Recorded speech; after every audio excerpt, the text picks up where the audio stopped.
Shalom, shalom mpendwa mtazamaji na msikilizaji wa kipindi chetu pendwa kabisa cha Life Journey. Na kukaribisha tena katika mfululizo wa vipindi vyetu ambavyo tunakuletea shuhuda mbalimbali ambazo zinawapata watu wanapitia kwenye maisha yao, na tunaona mkono wa Mungu ambavyo unaingilia katikati na kuweza kuwasaidia. Siku kadhaa nyuma wameweza kupata stori mbalimbali na jinsi gani Mungu ameweza kuingilia kati kwenye maisha ya watu. Na leo pia tunaye mtumishi mwingine wa Mungu ambaye ameweza kusaidika kwa kupitia mkono wa Mungu na ameweza kufika hapa alipo, na leo ameona ni vema aweze kuja kushiriki pamoja na sisi baraka hizi. Nikukaribishe sana katika kipindi hiki cha leo. Kabla tujaendelea, naomba nimshukuru Mungu alafu tuweze kuendelea.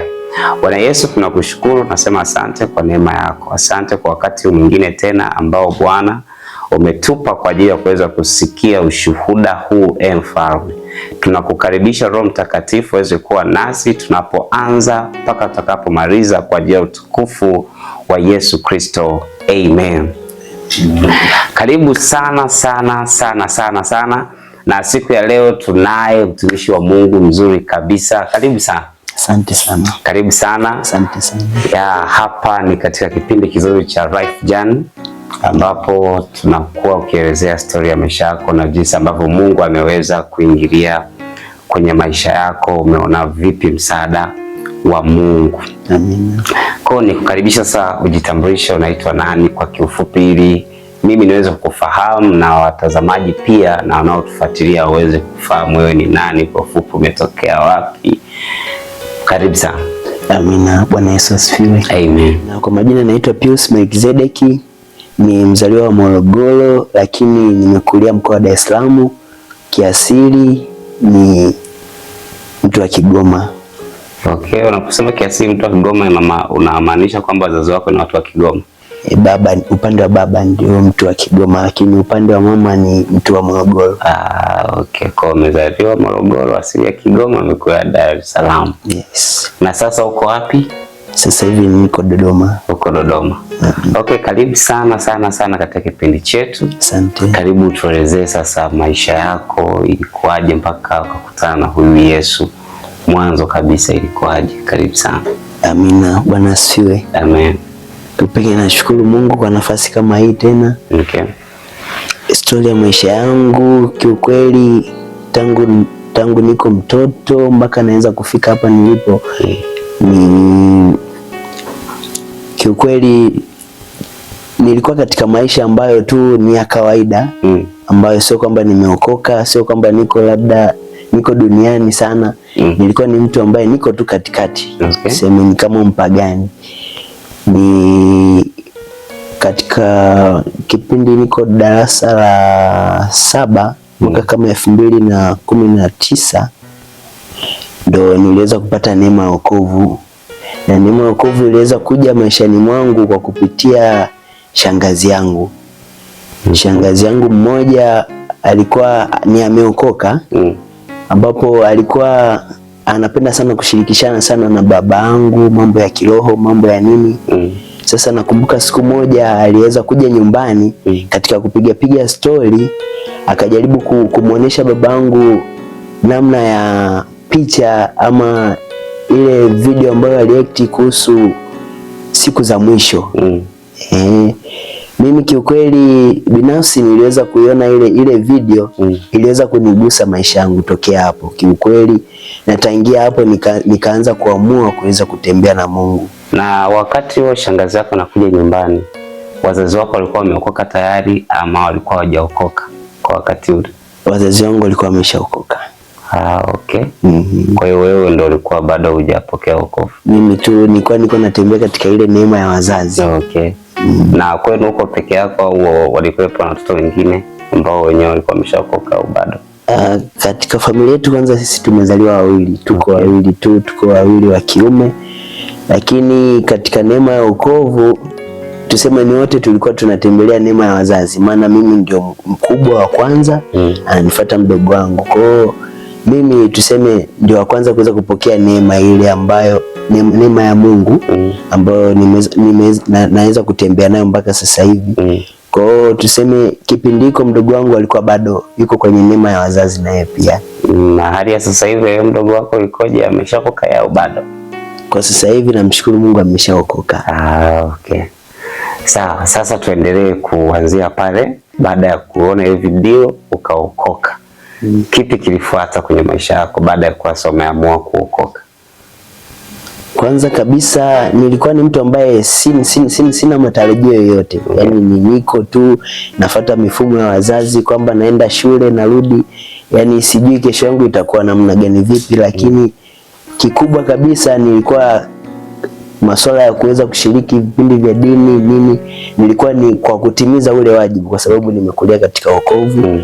Lakini baada ya kuweza kuiona ile video na ikanigusa, nikaweza kufanya maamuzi katika maisha yangu kwamba sasa nataka nianze kutembea katika njia ambayo sitaweza kuwa upande wa dunia na niweze kukaa upande wa Mungu, ambao kupitia upande huo nitaweza hata unyakuo utakapokuja ambao nimeweza kushuhudia ile picha ambavyo namna itakavyokuwa, na mimi nitaweza kuwa mmoja wapo wa kuweza kuokoka katika unyakuo. Okay. Na maisha kiujumla yalikuwaje baada ya kuokoka? Baada ya kuokoka, yani maisha yalikuwaje ukilinganisha na kabla ya kuokoka? Kiukweli baada ya kuokoka tu, kiukweli maisha hayakuwa mazuri. Maisha hayakuwa mazuri baada ya kuweza kupata tu ile neema na kuweza kutembea katika ule msingi wa wokovu. Kwanza kabisa babangu aliweza kuacha kazi, aliweza kupoteza kazi ambayo alikuwa nayo.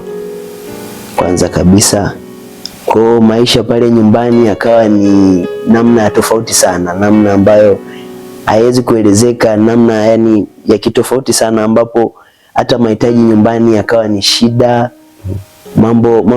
Mambo mengi ambayo yalikuwa yanaendelea, yani kutokana na namna ambavyo kama baba anatakiwa aweze kuhudumia familia, ikawa ni shida. Pole sana. Asante. Kwa kutoka pale maisha yakaendeleaje sasa kwa upande wako ya wokovu?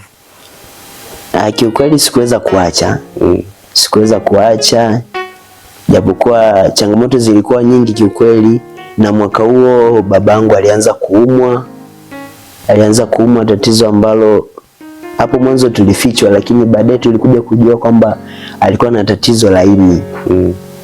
Kwa katika mwanzo wa wokovu kiukweli ilikuwa ni ngumu sana kwangu, kutokana na neema ya wokovu ambayo nimeweza kuipata, kuweza kuiendeleza na kuweza kuangalia, kutafakari maisha ya nyumbani jinsi yalivyo, ikaniwia ugumu sana katika kuweza kutembea katika maisha ya wokovu. Lakini namshukuru Mungu niweza kuendelea na wokovu kutokana na masomo ambayo yanaweza kunijia kwa kipindi hiko, ni ya kunitia nguvu, kunitia moyo. Naona kwamba hivi vitu ni moja ya njia ambazo tunaweza tutakiwa kupita ili tuweze kwenda kule ambako tumekusudiwa kuweza kufika. Na wakati wote ulikuwa huko Morogoro bado? Wakati wote nilikuwa Dar es Salaam. Dar es Salaam. Okay. Ni vita gani ambao unaweza kutusimulia kwamba uliwahi kukutana nayo baada ya maisha ya wokovu, au kitu gani ambacho huwezi kukisahau baada ya maisha ya wokovu? Kuanzia pale umeokoka mpaka una wakati uko Dar es Salaam huko. Kiukweli kabisa, kwanza kabisa baada ya kupokea neema ya wokovu, mimi nilikuwa na marafiki. Mimi nilikuwa na marafiki ambao ni marafiki kweli kweli, ambao tulikuwa nao kipindi kwa darasa la 7, lakini baada ya kuweza kupokea ile neema ya wokovu, wale marafiki sikuelewa tu ni kwa namna gani kila mtu aliweza kupita upande wake. Nikawa niko mwenyewe tu. Kabaki mwenyewe. Kwa huna company tena. Nikawa sina company. Pole sana. Asante sana. Na wakati huo mdogo wako alikuwa yuko wapi? Mdogo wangu tulikuwa tuko naye.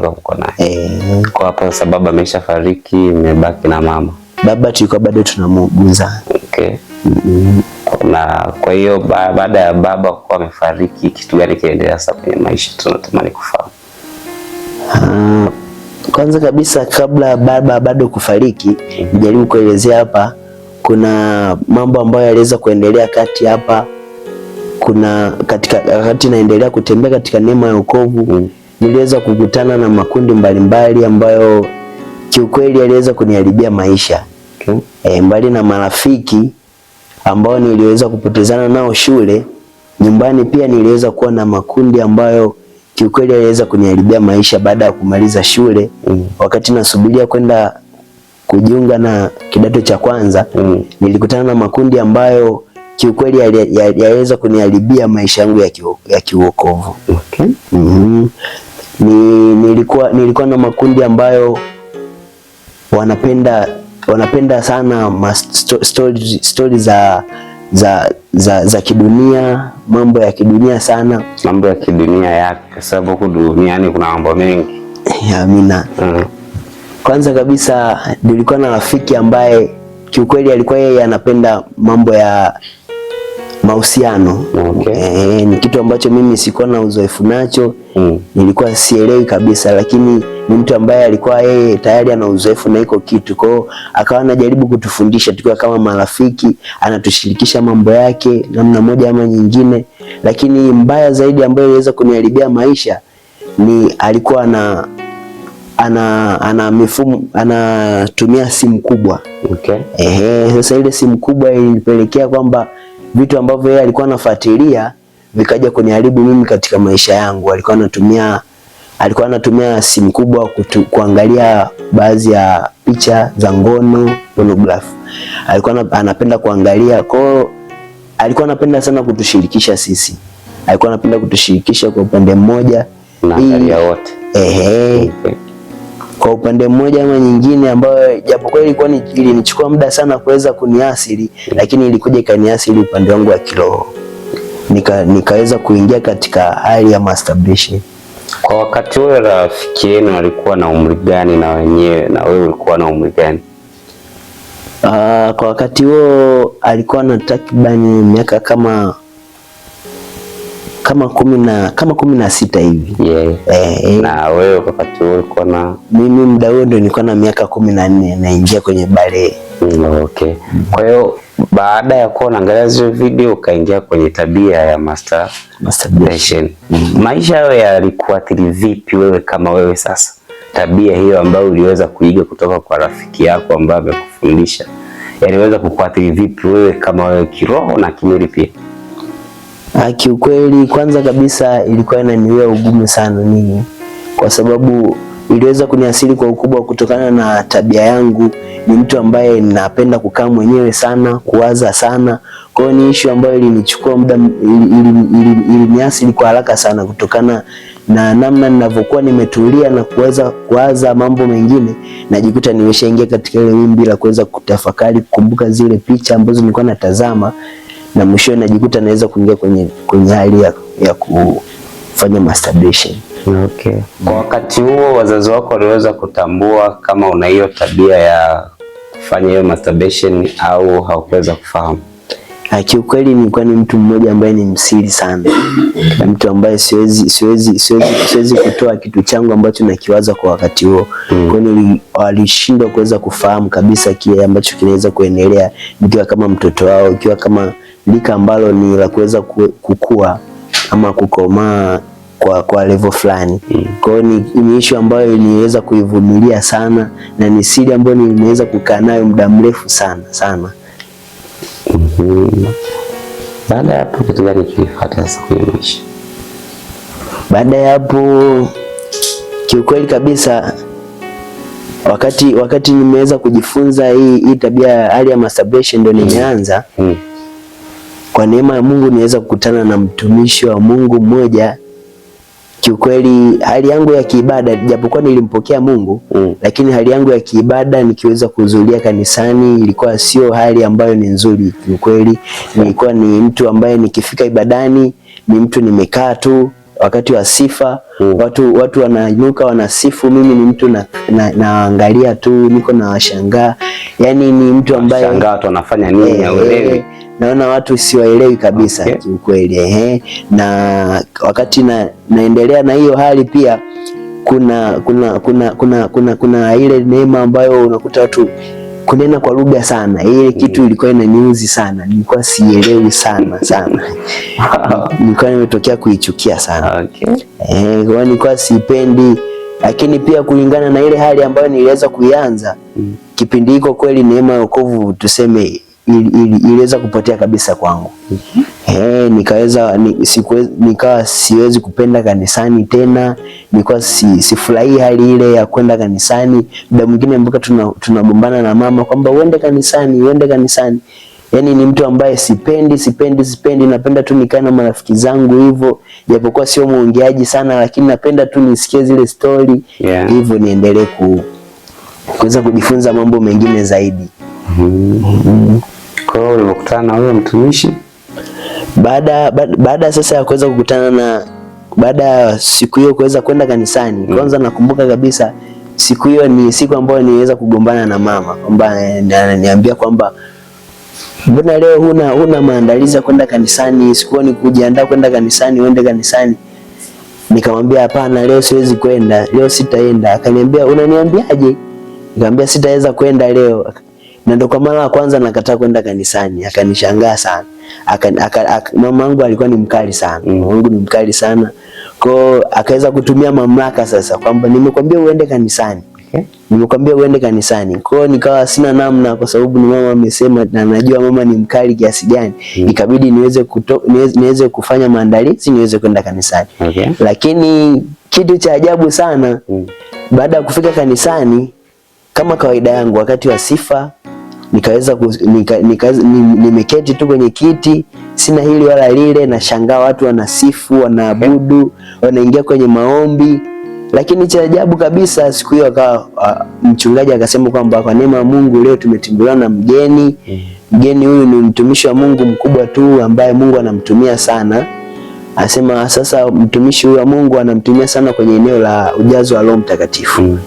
Kwa mimi kiukweli, japokuwa nilikuwa nimetoka nje ya neema ya wokovu, lakini kiukweli japokuwa nilikuwa sipendi namna watu ambao wanaomba vile, naona kama ni watu wanaonekana wamechizika, yani kama watu ambao yani hawana akili ile kwa mtazamo wangu mimi. Lakini baada ya kuweza kusikia kwamba leo ni siku ya ujazo wa Roho Mtakatifu na leo tuko na mtumishi wa Mungu ambaye ana neema ya kuweza kuongoza ibada ya ujazo wa Roho Mtakatifu, niweza kujawa na shauku kiukweli. Na nikaweza kukaa katika namna ambayo kiukweli nilikuwa na shauku ya kuweza kujazwa Roho Mtakatifu. Lakini pia kabla sijaweza kujazwa Roho Mtakatifu, maisha yangu hapa nyuma, kipindi wakati naelekea kanisani, kipindi naenda kanisani, tulikuwa tunashiriki kwaya kwa watoto, tulikuwa tunashiriki vitu vingi.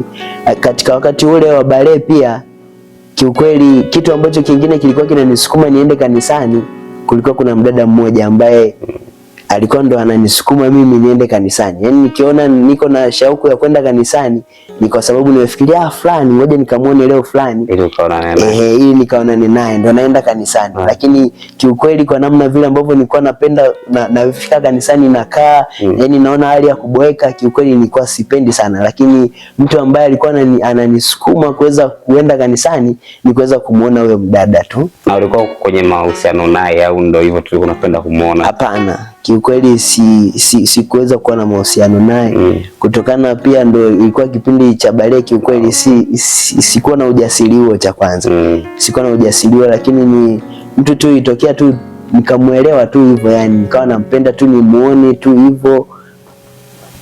hivyo tu basi. Sawa. Tuliza kwenye ibada ya ujazo wa Roho Mtakatifu.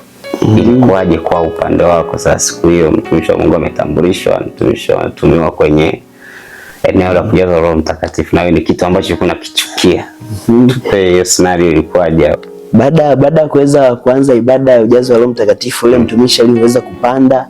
Kiukweli kwa namna ambavyo alikuwa anamuelezea Roho Mtakatifu kwa wakati ule kwenye ile ibada, nilikuwa najawa shauku. Yaani kwa kadri anavyozidi kumuelezea najikuta najawa shauku. Na ndio ibada ya kwanza tangia nimepokea neema ya Mungu, neema ya wokovu, ndio ibada ya kwanza kabisa kuweza kuifurahia kabisa kwa kutokana na neno ambalo limeweza kufundishwa.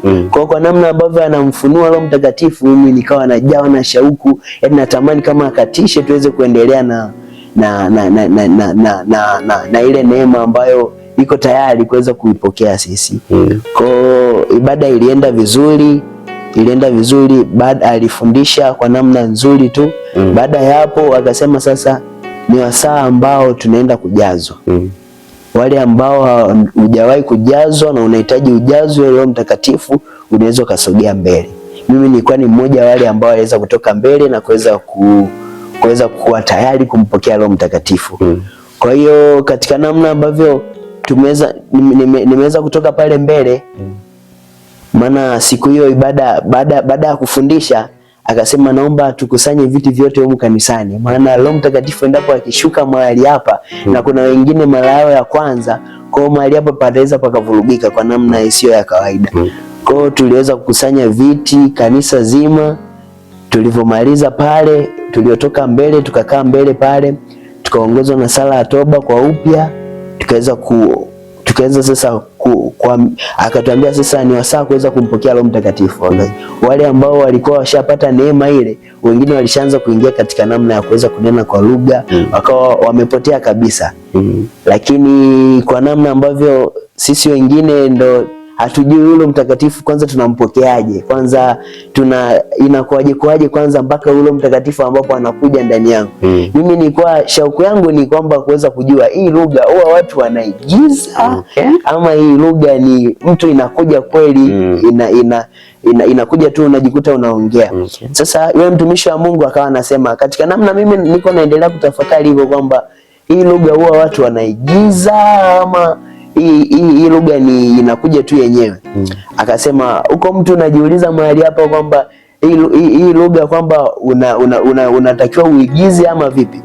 Akasema wewe endelea kumwambia asante Yesu, asante Yesu, asante Yesu. Mwambie asante Yesu tu. Kwa namna ambavyo alivyokuwa tunaongea tunasema asante Yesu, asante Yesu. Sasa mimi niko najiuliza, mbona mimi siwezi kupokea hii kitu? Mbona sipokea hiki? Tunaona wenzangu wanaendelea wanapokea, mtu ananena kwa lugha mpya, kwa lugha mpya. Mara niko naendelea kusema asante Yesu, asante Yesu. Nikaibidi sasa niache kufocus na wengine, nianze sasa kujizingatia mimi. Nikafumba na macho sasa. Niko katika usirias sasa, nikawa nasema asante Yesu, asante Yesu, asante Yesu. Kwa neema ya Mungu nikajiona sasa mdomo ama matamshi yanabadilika. Yanabadilika kulingana na muda. Matamshi yakawa yanabadilika, mwishowe nilikuja nikapotea, sikuelewa kwamba ilikuwaje kwaje. Nilikuja nikapotea kabisa. Lakini katika namna ya kunena kwa lugha pia dhamiri yangu, ambapo nina hakika kwamba nimeweza kupokea hii lugha na hii lugha inaweza kuwasiliana na Mungu. Kwa hiyo ninavyokuwa naomba kupitia hii lugha, haja zangu ambazo ziko ndani ya moyo wangu Mungu ataweza kuzisikia. Pale nikaanza kuongea yale shida zangu zote ambazo ziko zinanisibu katika maisha, kwamba Mungu mimi nataka nikutumikie. Nikajikuta tu niko nasema hivyo. Mungu mimi nataka nikutumikie. Mungu nataka nikutumikie kimataifa. Sitaki kukutumikia tu hapa. Nataka nikutumikie kimataifa, niko tayari kutumika. Lakini nakuomba ingia kwenye maisha yangu, uweze kubadilisha, uangalie mdogo wangu namna hali ambayo tunaipitia, angalia baba yangu namna ambavyo tunaenenda. Nakuomba uingie katika maisha yangu, lakini nakuhitaji zaidi. Kiukweli ni ibada nilifurahia sana. Kwa hiyo tulienda hivyo katika namna hiyo. Kiukweli ibada siku hiyo niliona muda ni mchache sana. Muda wa kushiriki ibada niliona ni mchache sana, kwa sababu kwanza kabisa ni baada ya kupokea Roho Mtakatifu niweza kupotea kabisa. Yaani nilikuwa kama siku ulimwengu kabisa yani. Nilikuwa najisikia raha baada ya kutoka pale kiukweli. Nilikuwa nasikia raha ambayo si kwa ya kawaida kabisa. Na ndio mwanzo wa kuweza kujawa na shauku ya kuweza kuenda kufika ibadani pasipo kushurutishwa na mtu yeyote. Lakini kwa namna ambavyo niweza kuendelea, kwanza kabisa siku hiyo baada ya kujazwa Roho Mtakatifu. Baada ya kujazwa Roho Mtakatifu nilirudi nyumbani, ambapo ile hali ya kuweza kufanya masturbation ilikuwa ni kama jana yake. Ilikuwa kama ni kama jana yake ndo nilianza ile hali. Lakini kesho yake nikaweza kufika ibadani na kuweza kuhudhuria ibada hii ambayo nikajazwa na Roho Mtakatifu. Kwa hiyo nikasahau yale ya nyumbani tena.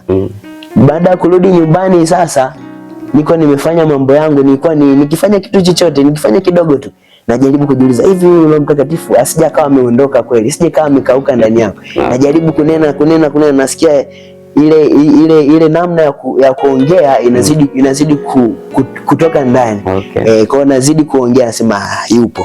Kwa hiyo nakuwa naendelea na mambo yangu. Nilikuwa ni hivyo, yani siku nilimaliza kwa namna hiyo kwamba Roho Mtakatifu hajaondoka ndani yangu kweli. Nikawa ni hivyo, ni siku ambayo nilifurahia sana. Okay. Kwa hiyo kiukweli siku hiyo niliweza kuifurahia sana, nilifurahi pakubwa sana, yani kwa namna tofauti sana. Lakini baada ya kuweza kuendelea na neema ya wokovu, ile hali ambayo nilianza kama jana yake kabla ya kumpokea Roho Mtakatifu ikawa inaendelea bado inaendelea kunisumbua. Nikawa naendelea kufanya masturbation, japokuwa wazazi hakuna ambaye alikuwa anajua. Hakuna rafiki ambaye aliweza kunifundisha ile kitu. Sio rafiki, sio baba, sio mama wala ndugu yoyote ambaye alikuwa anajua.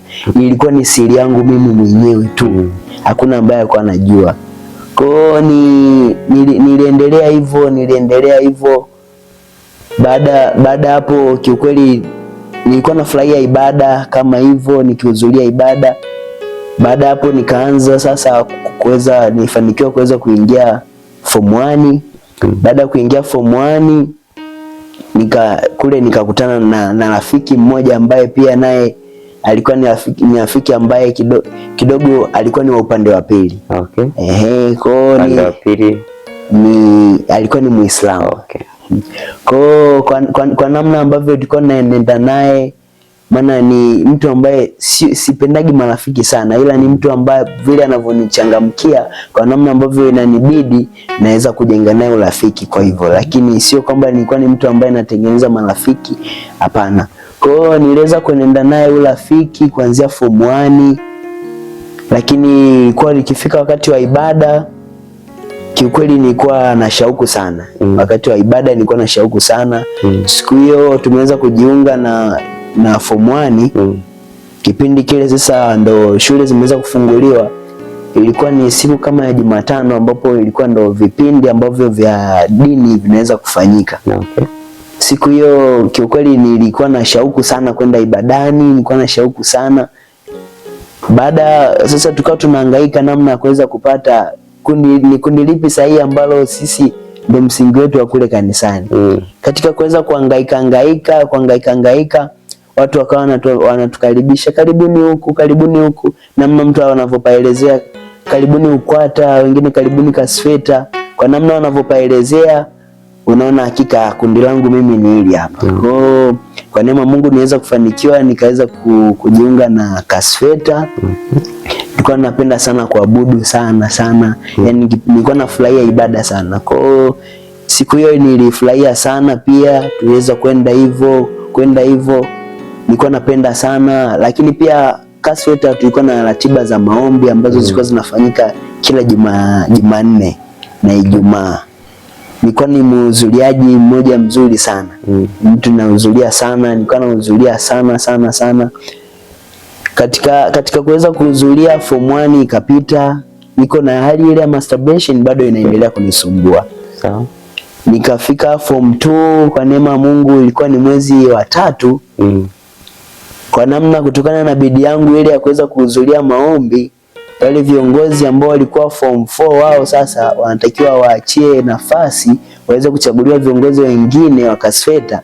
Mimi pia nikaweza kuchaguliwa kwa neema Mungu, nikawa kiongozi wa maombi. Baada ya kuingia sasa form 2 nikawa kiongozi wa maombi katika Kasfeta.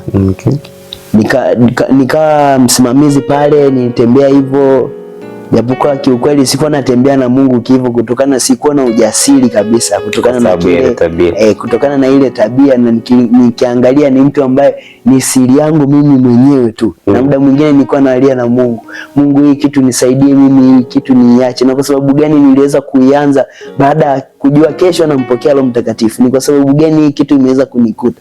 Kwa hiyo nilikuwa nahangaika sana, kutokana nilikuwa ni kiongozi pia. Neema ya mifungo ilikuwa ni kubwa sana. Yaani kiukweli niliweza kufunga hadi 3 kavu. Niliweza kufunga 3 kavu kwa ajili ya kuweza kuacha hii tabia ya masturbation. Kipindiko sijajua kanuni za kiroho kwamba zikoje. Kwa hiyo niliweza kujitoa kufunga 3 kavu, nafunga siku 7 kwa masaa 13. Wanafumana kanisa letu sisi huwa tulikuwa tuna mtindo kufunga huwa tunafunga hadi saa 1, si saa 12, ni saa 1. Kwa hiyo nilikuwa najitahidi sana, yani nahudhuria mifungo, maombi, ratiba zote za maombi, ili mradi tu ile kitu niweze kuiacha. Ombi langu ndio lilikuwa kubwa hilo, Mungu, mimi nataka niache hii hali, japokuwa nimeingia mimi mwenyewe pasipo kutarajia. Na ombi langu kubwa, kwa sababu gani? Hiki kitu kimeweza kunikuta baada ya kujua kesho naenda kupokea neema ya Roho Mtakatifu na leo naweza kuharibikiwa na hii kitu, na kati ningekuwa sasa hivi ningesimama katika msingi ambao ungeweza kunisaidia kabisa, kwamba nisingekuwa namna ya kawaida, hata katika nafasi ambayo nimeweza kupewa kwenye CASFETA ningeweza kuwa katika level ambayo kidogo hata ingekuwa ni utofauti kabisa. Kwa ni ombi langu lilikuwa ni kubwa sana, ni kuweza kuacha ile hali ikawa inaendelea kunisumbua hivyo na ikaendelea kuwa siri yangu. Baada nilipofika form 2, baada ya kufika mwezi wa 6, baada ya kupata ile likizo, katikati ya ile likizo, mama aliweza kunishauri kwamba kwa sababu gani usiende kubatizwa?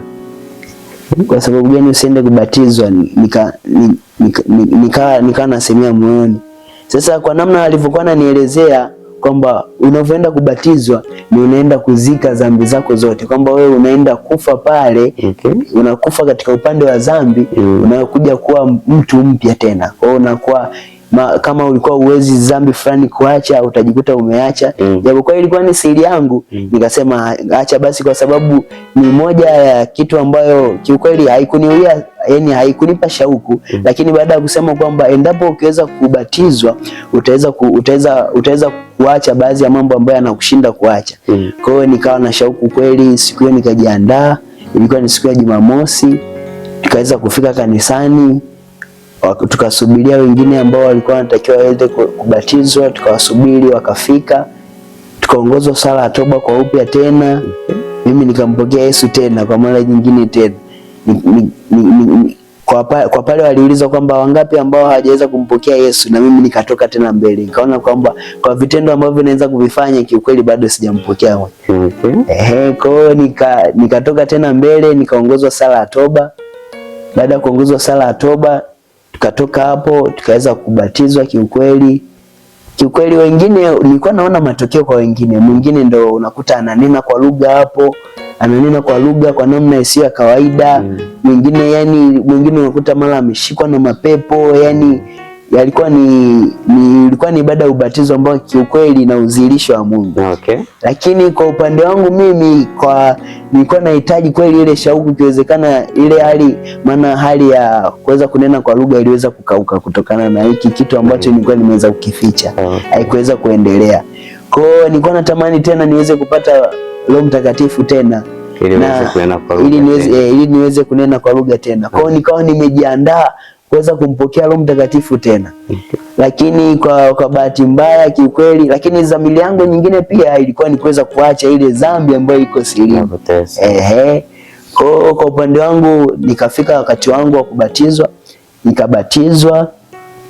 Kweli nilitoka pale nikasema hakika hapa nimeweza kuacha dhambi. Yani nikawa najitahidi kujenga msingi hivyo kwamba sitoweza kufanya tena hii hali ya masturbation. Sitoweza kufanya tena katika maisha yangu. Kweli siku hiyo tulitoka, siku hiyo iliisha vizuri. Nilimaliza kama wiki, nikajikuta nimerudi tena katika ile hali ya masturbation. Nikajikuta nimerudi tena. Sasa nikaona sasa ina maana gani tena kama niliambiwa kwamba hii kitu endapo nitaweza kubatizwa, ile kitu nakuwa naiacha endapo pale nimezamishwa. Naweza kuwa nimeiacha kule. Lakini hatimaye imeweza kurudi tena. Nikajiuliza kuna njia ambazo labda nilikuwa napita ambazo zimeweza kufanya hii kitu iweze kunirudia tena. Nikawa na tafakari hivyo, lakini kiukweli sikuweza kupata majibu.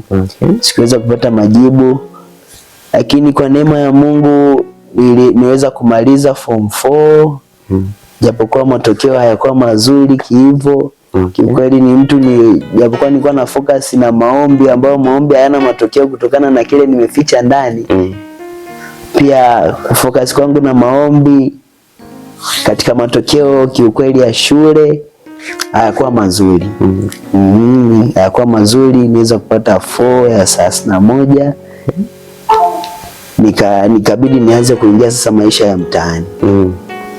Baada ya kuingia maisha ya mtaani, lakini sababu pia ya kuweza kuanza kufanya hii masturbation, kitu ambacho kiliweza kuwa ni cha siri sana, ambacho kiliweza kujificha katika hii kitu ambacho nilikuja kujua baadaye, kabla sijaweza kuanza kabla sijaanza masturbation, siku ya kwanza siku ya kwanza niliweza kuota nafunga ndoa na yule mdada ambaye nilikuwa na shauku, nilikuwa natamani kumuona tu nikienda kanisani. Nikaota ndoto niko nafunga naye ndoa. Baada ya kuota ndoto nafunga naye ndoa, nikajua bwana, hii itakuwa ni Mungu amenionyesha huyu anaweza kawa mke wangu wa baadaye. Akili yangu ikawa imekaa kwa hivyo kwamba Mungu anasema na watu kupitia ndoto. Kwa hiyo itakuwa ni kitu ambayo ya baadaye itakuja kuwa hivyo. Kwa hiyo nikaishika tu kwa hivyo, lakini kesho yake tena nikaota kwamba niko na shiriki naye tendo la ndoa. Yaani kama mke wangu niko na shiriki naye tendo la ndoa. Ile nayo ikanishangaza kweli. Hii namna mbona ya tofauti sana ambayo haijawahi kunikuta. Baada hapo sasa kuweza kuota nimeshiriki naye tendo la ndoa, siku ya 3 yake iliyofuata ndio ile hali ya masturbation iliponianza. Ile ya masturbation ilipoanza, na ndio ikawa kama kesho yake ndio siku ya Jumapili nikaweza kupokea neema ya ujazo wa Roho Mtakatifu. Lakini pia sikuweza kupata neema ya kuweza kutembea nayo kiivo. Kwa hiyo nikaweza Roho Mtakatifu akaweza kukauka ndani yangu. Kwa hiyo nikaenda hivyo, nikafika darasa la form 4 na kuweza kufanya mtihani wa form 4 kumaliza. Nilivyomaliza pale, matokeo baada ya kuwa mabaya hivyo, kabidi sasa nianze kuangalia utaratibu wa mtaani sasa unaendaje. Kiukweli nikapata neema, nikapata kibiashara ambapo ilikuwa ni sehemu ya center tu, nikawa nauza zangu vikaranga. Nikawa nauza vikaranga na vitu vya watoto, vinamba, viubuyu. Nikakaa hapo nikawa nafanya hiyo biashara. Japokuwa kiukweli nayo pia ni kitu nilikuwa nafanya biashara alafu hela sioni inaenda wapi. Ni biashara ambayo kidogo ilikuwa ina hela, lakini nauza na hesabu hela. Vitu nilivyouza na hela ambayo nimepata ni vitu vili tofauti. Umeuza vingi ila hela ni chache. Kwa hiyo nikaenda katika hiyo biashara kujitahidi hivyo kakazana, lakini bahati nzuri nikakutana na kakaangu mmoja ambaye tulipotezana muda mwingi sana. Yeye alikujaga Dar es Salaam, alikuja mara moja, alikuwa anafuatilia utaratibu wa chuo Dodoma. Baadaye alikuja akaondoka Dodoma. Sikumbuki ilikuwa ni mwaka gani ambapo nilipotezana, lakini baada ya kuwa niko katika hiyo biashara kulikuwa alipata neema tena akarudi. Akarudi baada kurudi Dar es Salaam, alikuwa amekuja kwa ajili ya ndoa. Kulikuwa na mdogo wake mmoja alikuwa anafunga ndoa. Kwa alivyorudi akamwambia mama yake kwamba yani kazi biashara niliyofungua imenielemea sana, yani nahitaji mtu ambaye anaweza akanisaidia. Sasa baada ya kuweza kukaa na kuweza kuongea, kiukweli huyu mtu si ndugu yangu, lakini ni kwa namna ambavyo tulikuwa tunakaa ilikuwa ni kama ndugu. Baada ya kumwambia vile, alikuwepo na dada yake ambaye ndo tuna mahusiano naye makubwa sana. Alikuwepo dada yake, akamwambia sasa kwa sababu gani usimchukue Pius, huyu hapo yupo tu. Akaambia huyo mtoto ni mwaminifu, hana shida. Akamsimulia story moja ambayo iliweza kutokea. Akamwambia kuna siku ilikuwa ni Jumamosi, tuliweza kuwa hapa, tulikuwa tumekutana, tulikuwa na kikao kama familia. Walikuwa wameweza kukaa hapo, lakini kuna kiasi cha fedha ambacho mume wake alimkabidhi. Baada ya mume wake kumkabidhi kile kiasi, wakakisahau pale. Ilikuwa ni ndani ya nyumba, ndani ya fence. Kwa hiyo sasa mimi ilikuwa ni asubuhi siku hiyo, asubuhi ile niliagizwa, sikumbuki niliagizwa niweze kufuata nini kwake. Nikafika kweli nikabisha hodi, kubisha hodi na watu hawaitiki, maana mlango ulikuwa wazi, kabidi niingie ndani. Kuingia ndani naendelea kuita kuangalia hivi, nikaona kibunda cha hela hapo hivi. Nikaona kibunda cha hela. Nilivyokiona vile nikashtuka, naona nikujaribiwa huko ama ni kiukweli kipindi kile ilikuwa ni nakumbuka ni kipindi ambacho niko mtaani tu. Kwa kipindi hiko niliweza kulikuwa kuna mchango ambao ulikuwa unaendelea kanisani.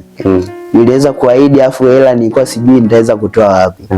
Sasa nilivyoiona ile hela hizo ikaniingia kwamba nichukue baadhi ya kiasi cha hela hapa ama lakini kiukweli moyo wangu kawa na uoga sana. Sasa kwa kilichotokea pale wenyewe baada ya kuweza kuitikia nilivyoita, wakaja nikawakabidhi zile hela. Baada ya kuwakabidhi zile hela, yani walishangaa sana. Yani walikuwa wanajua kwamba ni mtoto ambaye ni mstaarabu kweli, lakini walishangaa kutokana na kile kitu, kwa sababu ile ilikuwa ni takriban kama milioni 2 hivi. Aliweza kushangaa sana. Sasa cha ajabu Mungu aliweza kunishangaza, baada ya kuwakabidhi ile hela wakanishukuru sana. Walichokifanya kile kiasi ambacho nimeweza kuahidi kanisani kule, ndio kiasi ambacho wakaniambia shika hii kama pongezi kwa hiki ulichokifanya. Kwa mimi nilivyoweza kupokea ile hela, akili yangu moja kwa moja ikawaza kwamba hii hela hii sasa sio ya kwangu, kwa ajili ya kanisani. Nilikuwa nawaza kutoa hapa hela ya kanisani, kwa ni Mungu mwenyewe ameweza kunipatia. Kwa nikachukua kile kiasi moja kwa moja nikaweza kupeleka kanisani. Kwa baada ya kuweza kumsimulia lile tukio, akaona hakika kwamba huyu kijana anaweza akanifuata katika kazi zangu. Kwa akanifuata, tukaweza kuongea tukakubaliana kwamba kwa namna gani naweza nikamsaidia. Akaniambia mimi kazi nafanyia Dodoma, nimemaliza chuo huko. Sasa hivi niko kama mwaka wa 3 niko mtaani, lakini kazi ambayo inaniendeshea maisha ni kazi ya duka. Kwa hiyo nilikuwa nahitaji mtu wa kuweza kunisaidia. Kwa hiyo tukakubaliana vizuri kweli. Kwa neema ya Mungu nikaweza kupata nafasi kuweza kuja Dodoma kwa mara ya kwanza kabisa. Nikaingia Dodoma hapo, kasafiri kutoka Dar es Salaam kuja Dodoma. Maana safari zangu mimi nilikuwa ni Dar es Salaam, labda naenda Morogoro ambako ni kwa mama kusalimia. Sehemu kama Kigoma ilikuwa ni ngumu sana kutokana na gharama ambazo natumika kuweza kwa mara ya kwanza baada ya kumaliza shule nikaweza kufika Dodoma. Hapo sijui namna ya kuweza kuiendesha hiyo biashara, kwamba namna ya kuweza kumsaidia sijui hiki wala hiki, lakini kwa bahati nzuri akaweza kuanza kunifundisha taratibu. Ulisafiri naye kutoka Dar es Salaam kuja naye Dodoma? Nilisafiri naye kutoka Dar es Salaam kuja naye Dodoma. Siku hiyo kiukweli ni siku ambayo niliweza kuwa na shauku kweli kutoka nje ya Dar es Salaam. Ni kitu ambacho nilikuwa nafikiria sana kwamba nitapataje neema kuweza kutoka nje ya Dar es Salaam, kwamba wanasema kwamba mtu akitiza kutoka mkoa mmoja kwenda nyingine pia unaweza ukaona fursa ambazo ziko mkoa mwingine. Maana mimi natamani kutoka Dar es Salaam wakati wengine mikoa natamani kwenda huko Dar tena. Ni kweli ni kitu ambayo pia kulingana na mtu mazingira ambavyo unayazoea pia. Unavokuwa unapasikia sehemu fulani kuko hivi, kwa unakuwa na shauku kutokana na ambapo sehemu ambayo nimekulia tangia. Maana Morogoro nienda tu, mama alienda kujifungua, alafu nikaja Dar es Salaam. Kwa hiyo yani kukua kwangu kote maisha yangu yote ni Dar es Salaam. Kwa hiyo baada ya kuweza kusikia natoka Dar es Salaam tena niweze kwenda Dodoma, ni kitu nilifurahia sana. Ni kiukweli nilikuwa mtu ambaye yani ni mtu mlalafi sana, lakini katika siku hiyo nilikuwa na shauku sana kuweza kwa ajili ya safari kuweza kuondoka. Kwa nilikuwa mtu wa kwanza. Mara kwanza kabisa nakumbuka niliamka saa 8 mpaka najishangaa. Saa 8 usiku. Na kati safari ilikuwa saa 11. Okay. Kwa kuamka saa 8 kuangalia muda bado ikabidi nilale tena. Okay. Kulala tena nikaja nikashtuka tena saa 9. Muda ukawa tena bado. Wanaitakiwa sisi tujiandae hapa saa 10 tuweze kufika saa 11 tuweze kuikuta gari. Okay. Kulala tena kidogo nikashtuka saa 10:30. Ikabidi nimwamshe yule kaka, ngambia muda umefika, akasema asante maana hapa tulikuwa tunapitiliza na gari ilikuwa inatuacha. Na maana tungeingia gharama nyingine tena. Kwa tukajiandaa tukaweza kuondoka, naweza kufanikiwa kufika Dodoma. Ilikuwa ni mchana kama saa 6 hivi. Okay. Kafika Dodoma, mazingira naona mazingira ni ya kawaida tu.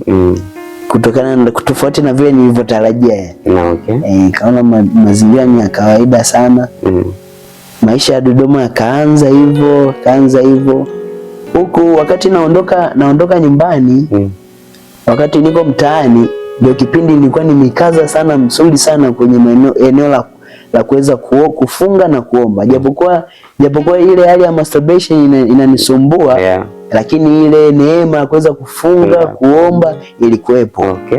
Nilikuwa natembea nayo sana. Nilikuwa nafunga kwa namna isiyo ya kawaida sana.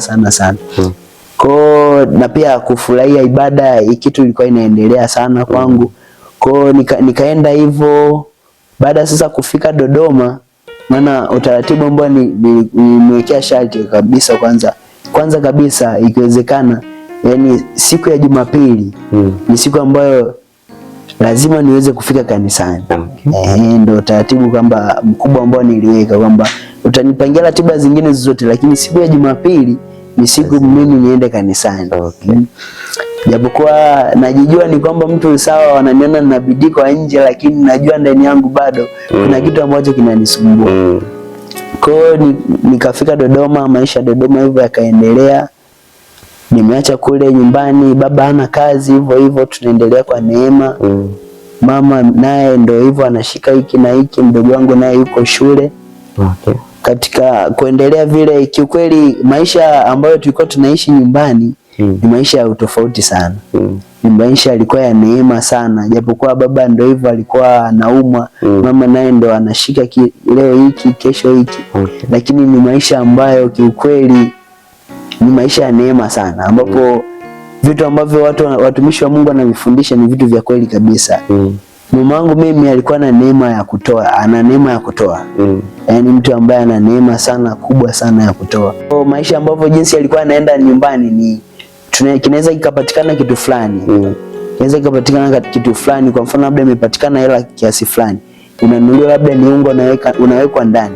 Anaweza akaja mpendwa akalia shida, anatoa ule unga japokuwa ni kidogo, anatoa ule unga anampatia. Kwa hiyo sasa unakuta baada ya kutoa ule unga anampatia, kitu kinachokuja kutokea unaona Mungu analeta mtu ambaye analeta kikubwa zaidi ya kile. Okay. Kwa hiyo ni maisha ya neema sana, niweza kumuona Mungu sana. Ni kitu ambayo walikuwa wanagombana sana. Baba yeye alikuwa anapenda akipata hela ananunua kila kitu anaweka ndani ili kupunguza ule mzigo wa mahitaji ndani. Lakini kilichokuwa kinatokea ni mama yeye ni anatoa anawapatia watu wenye mahitaji. Kwa hiyo kinachotokea pale ni kitu ambacho kilikuwa maisha ni magumu kweli, lakini kiukweli hatukuwahi kulala njaa. Okay. Kutokana na neema ambayo Mungu aliweza kutupatia ama password ambayo Mungu aliweza kuiachilia kupitia mama, hatukuweza kulala njaa hata siku moja. Japokuwa baba hana kazi, mama naye ndio hivyo, siku amepata kazi, siku nyingine hivyo. Lakini ni neema ambayo kiukweli mpaka leo huwa naitafakari sana. Yaani sipati majibu kiukweli. Yeah. Kwa baada ya kuja Dodoma hivyo maisha yakaendelea, maisha ya wokovu. Kwa neema Mungu nikafika Jumapili ikafika. Kanisa ambalo nilikuwa nimeweza kuelekezwa ni kanisa moja hivi sitaweza kulitaja. Okay. Ni kanisa moja hivi ambapo hilo kanisa kiukweli nilikuwa naenda kanisani, lakini nilikuwa naenda kipindi kwa sasa naenda nitimize wajibu tu, lakini nilikuwa siwezi kufurahia. Okay. Nilikuwa sifurahii sana hiyo kitu. Kwa nikawa naenda hivyo nikajikuta mwishowe ile hali ya shauku ya kufunga, neema ya kufunga ikaondoka kabisa. Hapo sasa ndo sasa nafasi ya masturbation ndio ikanishika kwa ukubwa sana. Yaani muda mwingi sana ikawa ni inaniasili muda wowote yani. Na wakati unakuja Dodoma, nikurudishe nyuma, ilikuwa ni mwaka gani kwa kumbukumbu zako?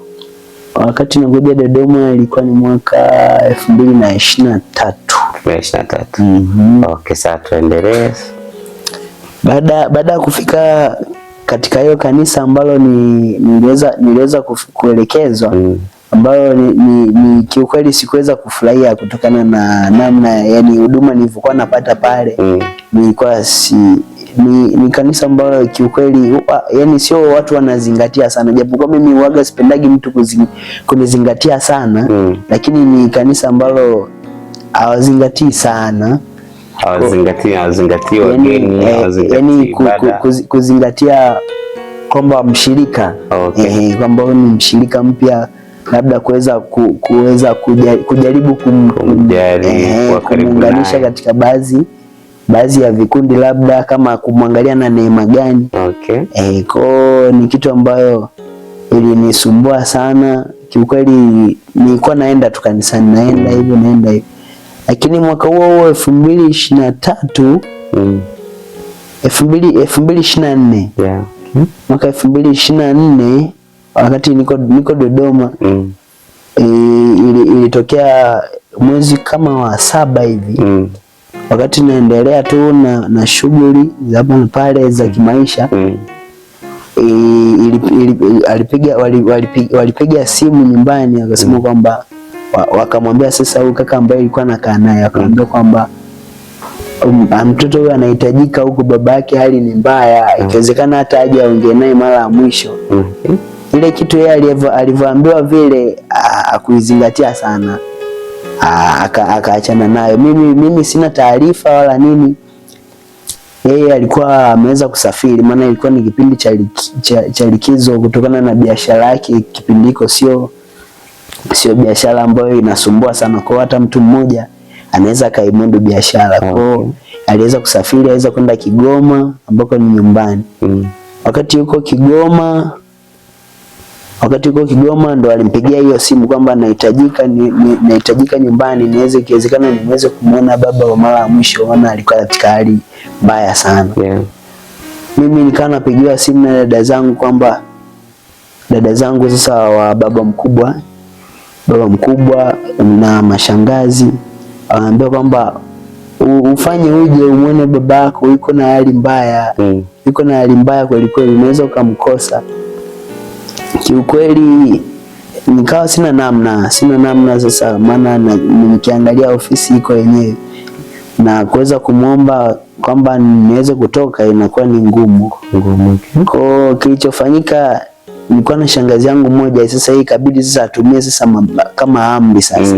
Akampigia simu akamwambia huyo mtoto huko asipokuja, endapo ikitokea babake akafariki hajaja kumuona, wewe utanieleza, utalipa juu ya hili.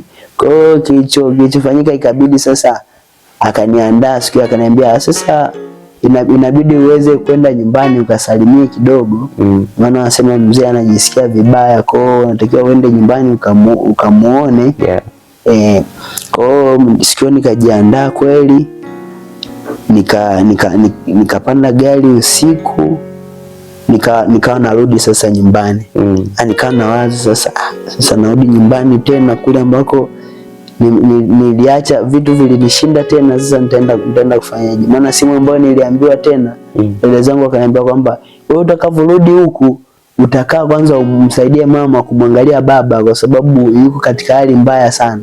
Kwa hiyo usitarajie kwamba utarudi leo wala kesho.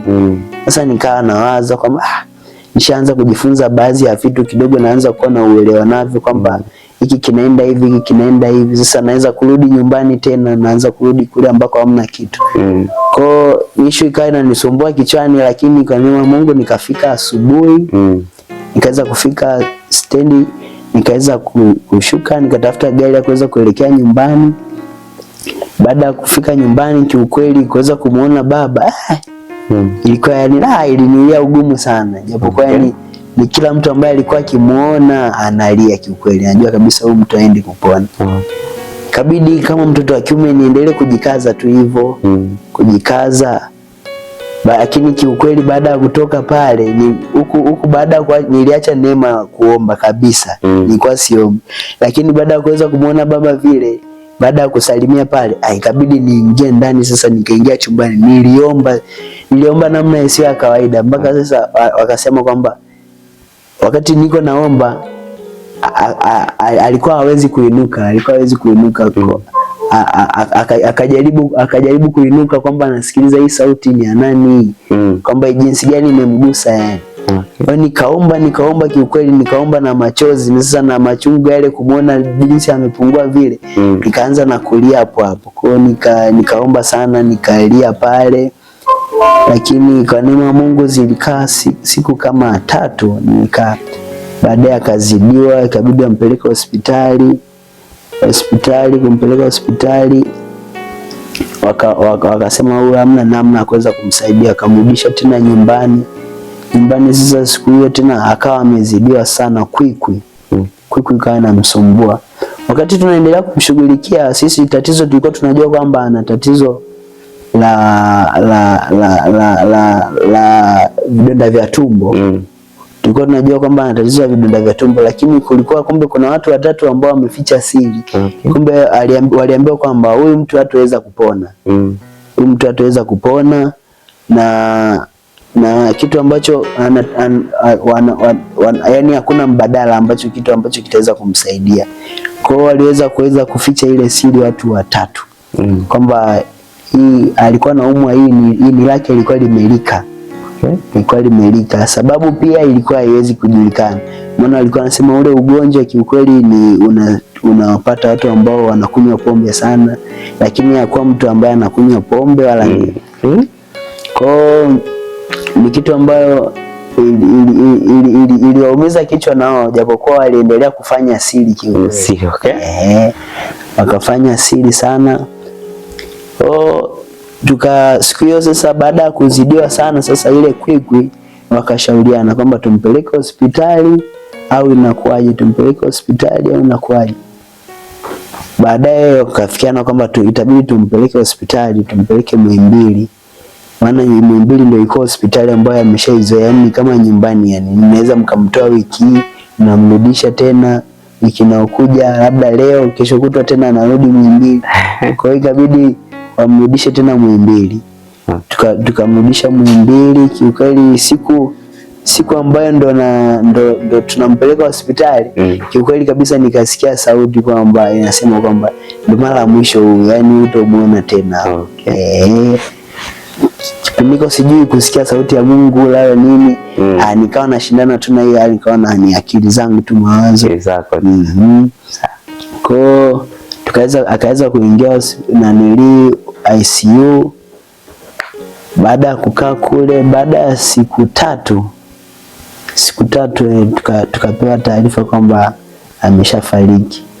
Kiukweli kwa namna nilivyoipokea ile taarifa, nilijishangaa sana. Maana nilikuwa nimeweza katika kabla sijapata kubatizwa, nilikuwa najifunza darasa la kukulia wokovu. Darasa la kukulia wokovu kiukweli lilinisaidia sana. Baada ya kuweza kupata msiba, kuna kitu ambacho tulijifunza kwamba kuna mtu ambaye ni muamini huwa atetereki, kwamba yani yeye huwa hana tegemezi, kwamba fulani anaweza akafa, kwamba anamhitaji fulani katika maisha yake, yeye ndo amtegemee huyo.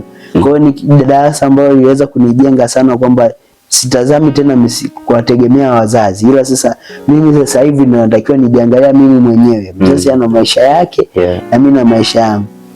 Lakini pia kitu ambacho niweza kujifunza kwenye darasa pia ambacho kiweza kunisaidia katika msiba, ilikuwa ni aidufundisha kwamba namna gani unaweza ukamjua mtu ambaye amefariki, kwamba unaweza ukajua kwamba huyu ameenda mbinguni ama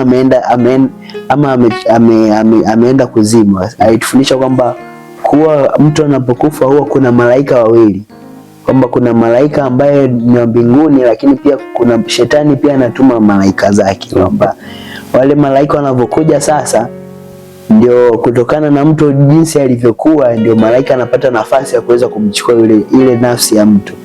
Kwa hiyo akatuonyesha kwamba kuna dalili kadhaa ambazo unaweza ukaona kwamba mtu ambaye alikuwa ambaye ni amechukuliwa na malaika yule wa kuzimu, ni kwamba unaweza kukuta labda alikuwa anarusha miguu wakati anakufa, anahangaika hivyo. Unakuta ni mazingira ambayo ni ya kutisha yani. Lakini kwa mtu ambaye ameweza kupata neema kwenda mbinguni, pia hata sura yake unaikuta ni sura ambayo iko vizuri sana. Tofauti na ule mwingine unakuta sura labda imekunjamana, imefanyaje, lakini pia huyu huwa anaondoka kiustaarabu sana. Katika namna ambayo ni ya kiustaarabu. Kwa hiyo iliweza kunisaidia pia kutokana na ile hali ambayo niliweza kuona katika mwili ambayo niliuona, katika mwili wa babangu ambao niliuona. Kitu kikubwa nilichokuwa najifariji kwamba ameenda mbinguni. Hapa kilichobaki ni mimi kuweza kupambana kufika mbinguni. Basi ndo kitu kilikuwa kimekaa kichwani kabisa yani. Kwa wakati watu wanalia vile, shangazi zangu wanalia, kina ndugu wengine wanalia, mimi kiukweli nilikuwa na ujasiri kwamba sasa mimi kazi imebaki kwangu tu kuweza kupambana hapa niweze kufika mbinguni. Kutokana na namna nilivyoweza kujifunza kwenye darasa la utumishi, huyu mtu hajaenda kuzimu, hakika ameenda mbinguni. Kwa kitu kilichokuwa kinanijaza uchungu kabisa ni kwamba mimi niweze kupambana kwenda mbinguni. Na kikubwa kabisa ni ile swala ambalo linanisumbua mimi, nitaliachaje? Kwa ni kitu ambayo ilinisumbua sana, lakini baada ya kumaliza mazishi sikutarajia kama nitaweza kurudi mapema mahali ambapo nilikuja huku Dodoma. Lakini kwa neema ya Mungu niliweza kukaa tu ni wiki moja. Akapiga simu akasema kwamba nilikuwa nahitaji kusimamia ujenzi. Kwa hiyo nilikuwa naomba kama ataweza kuja aweze kuja tena aweze kunisaidia kuweza kusimamia biashara ili mimi niweze kuingia mtaani niweze kusimamia ujenzi wangu. Nataka nianze kujenga. Kwa mimi ikabidi nipande gari tena nikarudi tena Dodoma ambapo ni sehemu ambayo nilikuwa nimefikia ilikuwa ni UDOM. Mahali wanapaita Ujasi, ndio hapo sehemu ambayo nilikuwa nimefikia. Na ndipo kulikuwa na hiyo biashara ya huyo mtu. Biashara ndio ilikuwa mahali hapo. Kwa baada ya kurudi Dodoma pale nikarudi kwenye lile kanisa ambalo nilielekezwa mwanzo. Japokuwa siwezi kulifurahia ile kanisa kiukweli kutokana na vile ambavyo tunaenda. Ni sawa na uzulia tu ibada, ili mradi sasa nisiweze kuweza hatimaye kuacha kabisa imani kawa mpagani. Na nikaona kwamba ile hali inazidi kufanya kunisumbua mimi kwa namna ninavyoacha kukazania kanisani. Kwa hiyo ikabidi niweze kukazania kanisani pia. Kwa lakini wakati naendelea na kwenda kanisani, Jumapili moja mtumishi wa Mungu alihubiri kuhusu ibada, kuhusu siku za mwisho. Siku hiyo kiukweli alihubiri, lakini kiukweli kila pointi anayotoa mimi ni hata hainigusi hata kidogo, yani hamna kabisa. Lakini kitu cha mwisho ambacho kilikuja kunigusa kidogo, nasema kwamba kuna system ambayo Tanzania wameianzisha kwamba unaweka program unaweka taarifa zako kwenye nini. Akasema jaribu kulinganisha hiyo issue na maandalizi ya mpinga Kristo. Jaribu kulinganisha hiyo issue. Kwa ni issue ambayo kidogo yenyewe iliweza kunigusa kwamba hizi ni moja ya dalili kwamba nyakati za mwisho zimeweza kukaribia. Lakini sasa baada ya kuendelea mbele kidogo akahitimisha kwamba akasema, unajua bwana, mimi nimehubiri kuhusu siku za mwisho. Sina maana kwamba wewe ukitoka hapa ukatubu ujifungie ndani tena mimi siwezi kufanya kazi tena ndio mwisho hapa, kwamba sasa wakati wa mwisho umekaribia, unyakuo umekaribia. Kwa sasa hivi sasa niweze kufocus na Mungu tu, usifanye kazi. Ni kitu pointi ambayo kwa namna fulani alielezea, mimi kiukweli sikuweza kuipenda sana. Akamtolea mfano Moses School, akamwambia si unaona kwamba hizi bwana, unajua haya mafundisho bwana, muda mwingine anambia si unaona, kwa mfano Moses School alikuwa akihubiri kwamba anakuambia kwamba mtakufa, okokeni wakati siku za mwisho zimekaribia. Lakini tangia kina Moses School wameweza kufariki, wameanza kufanya hizo injili hadi wao wameondoka, lakini watu bado tunaendelea na maisha. Kwa hiyo ni kitu ambayo inakufanya kwamba sio kwamba ni kitu ambayo injili hii inavyokuja ni kukuamsha tu kwamba usilale kwenye neema ya wokovu. Kwa hiyo kiukweli sikuweza kuipenda sana kwa namna alivyoelezea. Sasa hapo sasa ndo baada ya kuweza kunanili hivyo kuweza kusikia ile injili kiukweli ambayo ikunigusa kihivyo. Baada ya kurudi nyumbani nikampigia simu mama, akamwambia hivi hii issue inakuaje? Nikamuelezea namna ambavyo somo lilivyoelezwa. Akasema kama unaona umuelewi, si utafute kanisa lingine, kwani kanisa liko moja. Sasa nikaona sasa kutafuta kanisa tena, nikaambia sawa, nitajitahidi, nitatafuta. Ilipofika Jumapili kiukweli nikafikiria kuweza kurudi tena kurudi kanisani pale tena. Shauku ya ibada ninayo, lakini sasa sehemu yenyewe ninayoenda kiukweli si furahi. Kwa nilichoweza kufanya pale sasa, nikajikaza nikasema ngoja tu niende leo mara mwisho. Kila nikitoka kwenye nyoa mguu, hamna, mguu naosikia mzito kabisa yani hautaki kabisa. Nilichotokea sasa nikakumbuka kwamba wakati niko katika shughuli hizi za dukani, maana huwa nilikuwa ni duka ambalo ni la urembo. Kwa hiyo nilikuwa na sambaza baadhi ya vitu masaluni. Kwa hiyo sasa wakati nasambaza vitu masaluni, ilikuwa saluni moja akasema hiyo saluni ni ya mchungaji. Hapo ni kwa mchungaji. Kwa hiyo tukawa tumekalili hivyo kwa mchungaji wa mchungaji. Kabla sasa hapo sijaweza kuondoka nyumbani kwanza. Siku hiyo ilikuwa ni siku ya Jumamosi kweli. Nilikuwa na shauku na ibada kweli. Akaniambia karibu kanisani kwetu. Sikujua tu ni kwa namna gani aliweza kuniona kwamba akanikaribisha kanisani.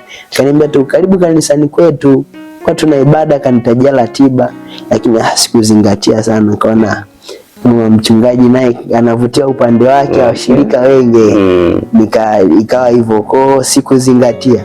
Lakini sasa siku ile sasa ambayo niko na upinzani kwamba niweze kwenda huko kweli au nitafute kanisa lingine, wazo sasa likanijia, nikakumbuka kwamba nilikaribishwa karibu kanisani kwetu. Kwa sasa baada ya kuweza kushindana na ile hali, nikashindwa kabisa kwenda kule kanisani. Ikabidi sasa niweze kuchukua utaratibu, niweze kutafuta kanisa ambako nilikaribishwa sasa. Kwa hiyo na wakati na kukaribisha alikuonyesha na kanisa lilipo. Alinionyesha kanisa lilipo. Sawa.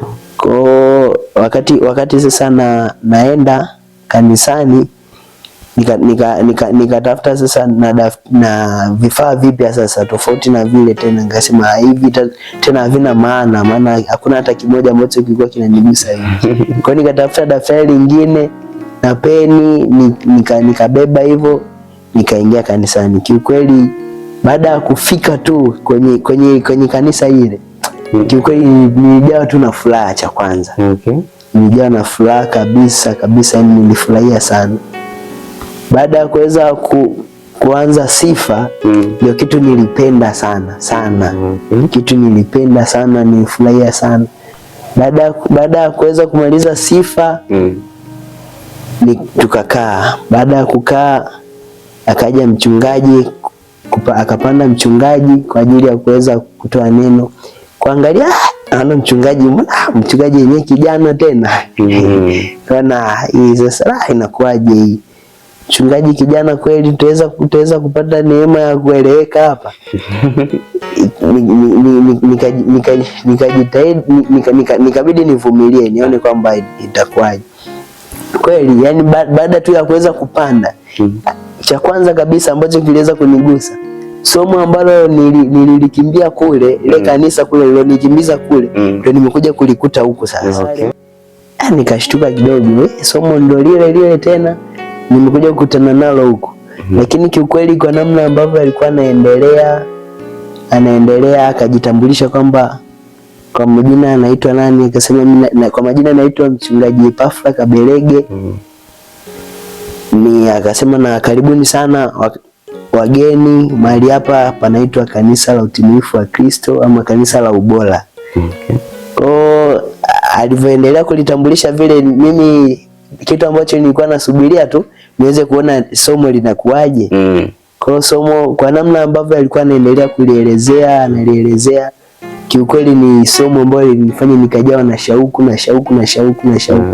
Kwa matokeo yake, baada ya kuweza kumaliza ile ibada, nilijawa na furaha sana. Japokuwa ni mtu ambaye siwezi kujionyesha kwa watu, nikaondoka hivyo, yani nimefurahia sana. Japokuwa nilitamani niweze kubaki ibada ya pili, lakini pia ibada ya pili ikanibidi tu sasa niweze kuwahi kuondoka, kwa sababu kule nilizoea kuwahi kumaliza ibada. Kwa hiyo ikabidi mpaka niage sasa ndo niweze kuhudhuria ibada ya pili, japokuwa nilitamani tena kuhudhuria ibada ya pili. Kwa hiyo ni siku nilifurahia sana. Baada ya Jumapili hiyo kupita, Jumapili iliyofuata tena nikajikuta nimeamka mapema sana. Mapema sana kuweza kufika ibadani, kusali hivyo. Lakini katika namna ambavyo naendelea, nikawa yani navutiwa sasa kuweza kumfuatilia mchungaji sasa kiukaribu zaidi sana. Sasa ile dhamira yangu kwamba mchungaji kijana ikaondoka tena. Nikajaribu kuona sasa kile ambacho kiko ndani yake sasa. Kwa sasa nikawa sasa najaribu kumfuatilia kwa undani zaidi. Kiukweli yani tu ni muonekano wake tu kwanza. Kwa namna nilivyomtazama mara kwanza, nilikuwa nikimwona muonekano wake, ninamuona mtu ambaye amebeba kitu fulani, yani kitu kizito kweli ambacho kitaweza kunipa matunda. Kwa hiyo nilikuwa na shauku sana kuweza kufika kanisani. Nikawa hivyo Jumapili nawahi. Lakini kwa neema ya Mungu pia nikaweza kujiunga na darasa la utumishi. Aliweza kunikaribisha mpendo mmoja, akaniambia karibu, huwa tuna darasa siku ya Jumatatu na Jumatano. Nikamwambia sawa, asante. Sasa kwa sababu nilikuwa na shauku, ikabidi sasa nianze kufuatilia ratiba inakuaje. Maana nilimwambia asante, sikujua muda unakuwa saa ngapi, na najijua kwamba siwezi nikapata muda. Kwa hiyo nikamuuliza baadaye, nikaje nikafuatilia muda kwamba muda ni saa ngapi. Akaniambia kwamba muda huwa ni 3:30 usiku. Nikaona ni ratiba ambayo haitanibana. Kwa hiyo nikamwambia sawa. Siku hiyo nikajiandaa, nikanunua daftari, nikanunua na peni, nikabeba na Biblia. Kuweza kufika kwenye darasa siku hiyo ilitokea dharura, alikuwa mchungaji alikuwa na maombi binafsi. Siku hiyo kwa hatukuweza kufika kwenye darasa. Nikahuzunika hivyo, yani nikatamani hata ikiwezekana mchungaji afungue tu kanisa tuweze hata basi tuingie wote kwenye maombi tu kama itawezekana. Lakini haikuwezekana. Kwa hiyo ikabidi niondoke, lakini Jumatatu iliyofuata nikaweza kuhudhuria darasa. Kiukweli darasa ilikuwa ni nzuri sana. Darasa ambalo nilifurahia sana.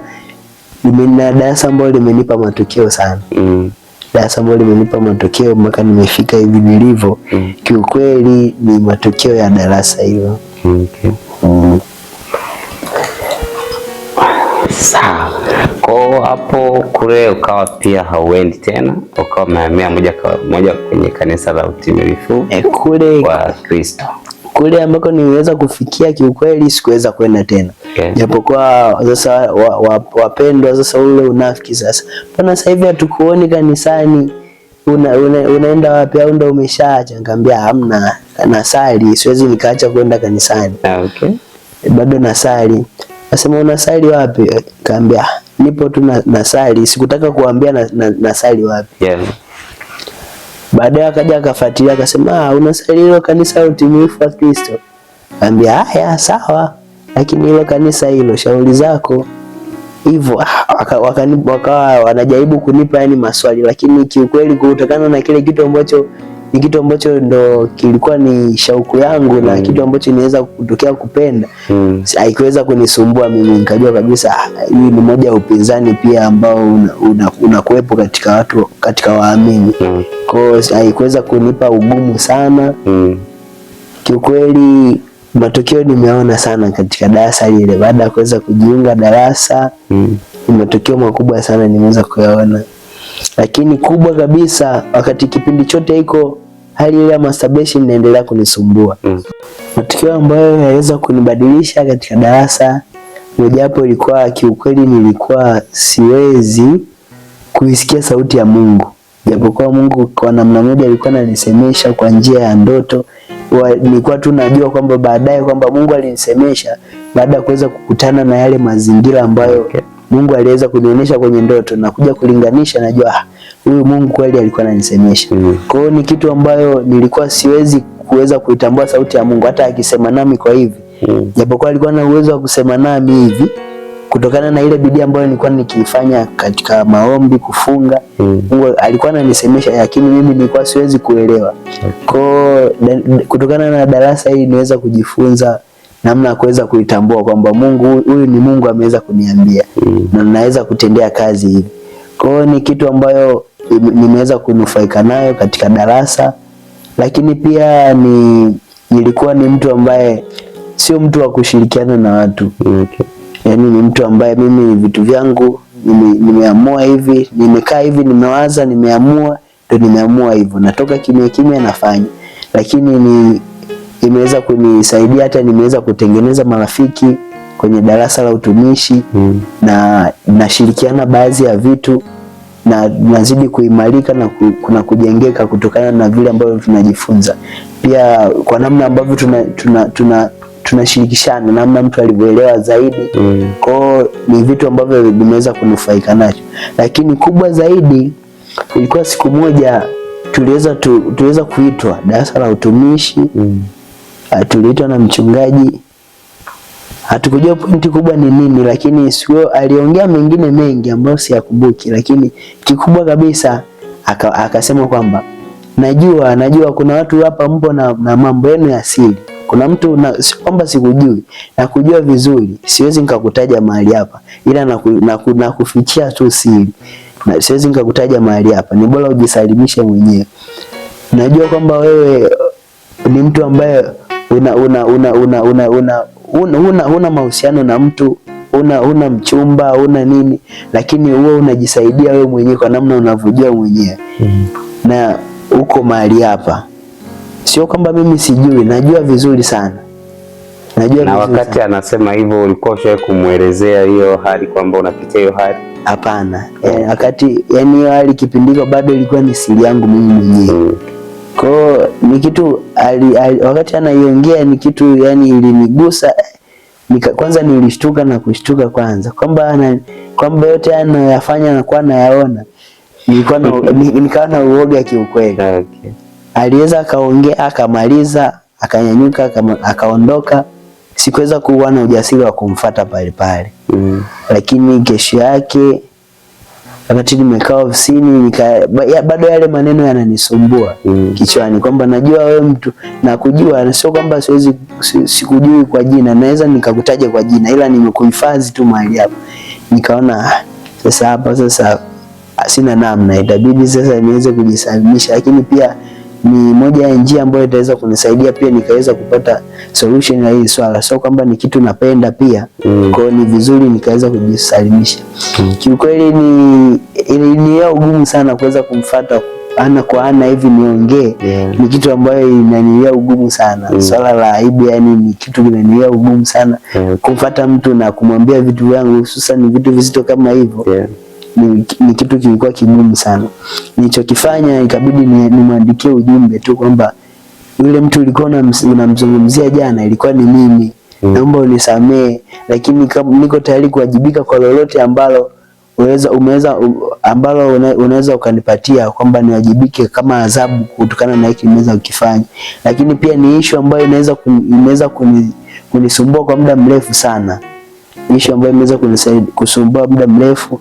Lakini pia issue hakuna mtu yote ambaye anajua, lakini kulikuwa tuna mchungaji wangu mlezi ambaye nilikuwa nakulia darasa la wokovu, ndio ambaye niliwahi kumwambia tu, na alinisaidia kwa maombi, na baada hapo ile hali tena ikaja ikanirudia tena. Kwa aliniambia tu maneno machache tu, akaniambia umeshapona na hiyo mikono yako imetakaswa kwa damu ya Yesu, na hiyo hali haitokurudia tena. Okay. Kweli baada ya pale nikawa na amani kabisa. Japokuwa ilikuwa inaniia ugumu nikikutana naye kwa hata kumwangalia, nilikuwa naona aibu sana. Kwa nika naendelea hivyo na huduma kama hivyo, kutokana na ninavyofundishwa, maana ni darasa ambalo mnachukua kwa vitendo pia, mnasoma lakini pia mnafanya kwa vitendo. Kwa tukawa tunaendelea kusimama katika nafasi ambazo tunaweza kupewa, naendelea hivyo. Lakini pia nikaja pia nikapata nafasi nikaweza kwenda nyumbani tena, nikapata likizo nikaenda nyumbani. Baada ya kwenda nyumbani, kwanza kabla ya kwenda nyumbani aliweza kutupangia ratiba ambayo tuweze kutoa, kwamba ile hali ya kufanya nafsi iweze kuwa huru. Yani kwamba kutoa zile siri ambazo unapotoa siri kwamba ndio unamshinda nani? Shetani. Kwa alitupangia ratiba, tukawa kama vijana kama wa kiume, kaweza kushuhudiana kwamba mimi nimepitia hiki. Kila mtu akaeleza shida zake, namna amesaidika. Kwa hivyo ni kitu iweza kutujenga. Lakini baada hapo mimi nilipata neema, nikaweza kwenda nyumbani. Baada ya kurudi nyumbani, kitu kilichotokea sasa, nikasema ngoja nimsalimie yule mdada ambaye sasa nilimwachaga. Yule mdada ilitokea nilikuwa naendaga kanisani kwa ajili yake tu. Nikasema ngoja leo nimsalimie, nikamtumia message. Kile kitendo cha kutuma message ikawa ni kosa, ni kama nimefungua ule mlango tena. Ile hali kanirudia tena siku hiyo. Ile hali nikaenda nayo tena, ikaendelea kunisumbua. Sikuweza kumwambia tena, nikamficha mchungaji. Sikuweza kumwambia. Lakini baadaye nikaja nikarudi tena Dodoma. Nikarudi Dodoma hapo. Nikawa naendelea, lakini itu ilikuwa inanishuhudia sana kwamba hiyo hali utaenda nayo mpaka lini, kwamba utakuwa unasaidiwa unarudia tu. Ikabidi niende kujisalimisha sasa kwa baba, kwamba ile hali imenirudia tena. Nilivyoenda kiukweli nilitarajia maombi labda nini, lakini kitu ambacho aliweza kuniambia, akaniambia wewe, kilichobaki sasa hivi sio kwamba kuna roho ambazo zinakufuatilia, hapana, lakini kilichobaki ni kwamba wewe unaendekeza sasa hiyo hali kwa akili zako mwenyewe, kwamba unakaa uweza kuiendekeza hiyo hali. Kwa hiyo unachotakiwa sasa hivi akili zako sasa uweze kuzicontrol ili hiyo hali uweze kuishinda. Kwa hiyo kiukweli akanishauri pia, wewe unasema muda mwingi unatumia, nilikuwa naambia muda mwingi natumia sana kwenye kuomba sana. Naweza nikamaliza siku tu niko tunaomba hivyo yani. Lakini kiukweli bado issue ile ikawa inaendelea kunisumbua. Akaambia wewe unatumia muda mwingi kwenye kuomba, lakini pia kuna kusoma neno, vitu ambavyo vinaweza vikakusaidia, lakini pia kuweza kuwafuatilia baadhi ya watumishi wa Mungu. Hiyo inaweza kukuondolea mawazo ambayo utaweza kufikiria hivyo vitu, na itaweza kuseti akili yako katika mtazamo mwingine. Kwa vile vitu nikavibeba kweli. Kiukweli niliondoka nimeloa kutokana na sikutarajia vile. Nikatoka hapo nikaenda kuvifanyia kazi kweli vile vitu, na namshukuru Mungu mpaka leo niko mzima, sijaweza kurudia na ile hali tena. Hongera sana. Asante sana. Hongera sana. Asante sana. Kwa maneno machache unaweza kumweleza mtazamaji wetu nini kuhusu Kanisa la Utimilifu wa Kristo? Kanisa la Utimilifu wa Kristo kiukweli ni kanisa la utofauti sana. Ni kanisa la utofauti kiukweli. Ni mtu ambaye nimesali makanisa makubwa tu ambayo yana watu wa kutosha, ni maaskofu, lakini kwa namna ambavyo niweza kuweza tangia nimeweza kuingia katika kanisa la Utimilifu wa Kristo, ni kanisa ambalo lina namna tofauti. Cha kwanza kabisa kwenye eneo la utunzaji wa siri, yani ni kitu ambacho niweza kujifunza sana. Kanisa ni kanisa ambalo linaweza likawa linaendelea na jambo fulani na nje wasiweze kujua kuna kitu fulani kinaendelea. Ni kanisa ambalo ni la utofauti sana. Lakini pia zaidi kanisa la Utimilifu wa Kristo lina watu ambao unaweza ukamwona kwa muonekano wake, kwa muonekano wa nje mtu jinsi alivyo, unaweza kusema huyu mtu hajaokoka, lakini kwa namna ambavyo dhamiri yake, ukiona matendo yake ama zile hatua zake ambazo anaenenda, unaweza ukashangaa. Yani namna vitu ambavyo wanakuwa wanafanya watu wa kwenye kanisa la Utimilifu wa Kristo na namna muonekano wao ambavyo unaweza ukawatazama ni vitu viwili tofauti. Kwa ni kanisa la kitofauti sana. Na kwa maneno machache unaweza kumwelezeaje mchungaji wa kanisa lile? Kwa mchungaji kiukweli naweza nikamwelezea kwamba ni mtu ambaye unaweza ukamwona si mcheshi sana, si mtu anajali sana, lakini ni mtu ambaye anafanya kitu kwa uelewa, kwamba anaweza kukwambia fanya kitu fulani, unaweza kujua kile kitu amekwambia kwa bahati mbaya, lakini ni kitu ambacho kiukweli ana sababu ambazo zimeweza kumwambia uweze kufanya hiko kitu, na endapo ukitii ukafanya hiko kitu na hiko kitu kinakuwa na matokeo. Kwa hiyo ni mtu ambaye ni tofauti, yani kauli zake, namna unavyoweza ukazifuatilia ukajua ni kauli ambazo ni za masiara, lakini ni kauli ambazo zina matokeo. Kikubwa kabisa naweza nikamuelezea hivyo. Kuna mtazamaji mmoja na kuangalia hapo, unamwambia ni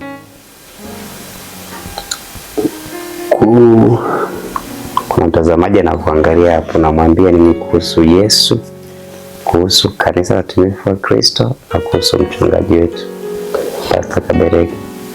Kiujumla, labda mtazamaji aweze kuambia kwamba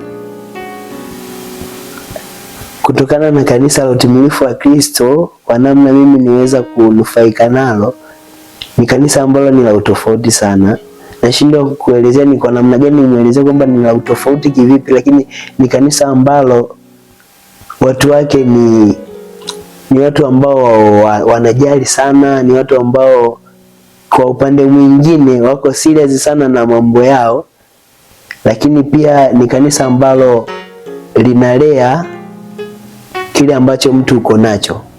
Kila mtu ameweza kupata neema ya wokovu, kuna kitu ambacho anacho ama ana deni ambalo Mungu analo kwa ajili yake. Kwa hiyo ni kanisa ambalo ukipata neema kuingia katika hilo kanisa na ukasimama na ukaangalia pointi ambazo zinaweza zikakusaidia, ni kanisa ambalo linaweza likakuinua kwa namna moja ama nyingine katika eneo la huduma yako ambayo umepewa.